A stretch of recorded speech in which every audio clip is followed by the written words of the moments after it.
concerti della rinascita, i luoghi della bellezza, un titolo eloquente per una tournée che vuole lanciare nelle città venete un forte messaggio di speranza con la musica, per riportare all'aperto la bellezza dell'arte per mesi costretta a restare chiusa in una scatola a causa coronavirus. La Kermesse, con protagonista l'orchestra regionale Filarmonia Veneta diretta dal maestro Marco Titotto, è partita da Villa Contarini, uno scrigno di splendore, di grandezza, di storia e cultura a Piazzola sul Brenta, gestita per conto della regione dall'avvocato Aldo Rozzi Marin, un'occasione per suonare la forza di rinascere con le note che hanno toccato i cuori di tutti i presenti, come ha dichiarato lo stesso sindaco Walter Milani.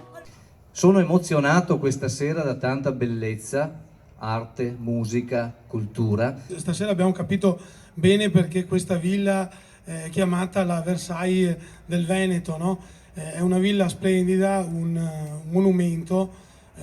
una vera e propria attrazione che si presta moltissimo a serate come questa,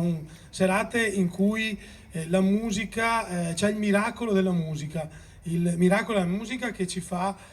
rinascere tutti quanti dopo un periodo che è stato un periodo veramente difficile e triste per tutti noi. Il consigliere regionale Luciano Sandonà, abbiamo sentito, ha parlato del miracolo della musica, reso possibile in una cornice unica e straordinaria, e i musicisti e i solisti hanno trasformato la magia in realtà.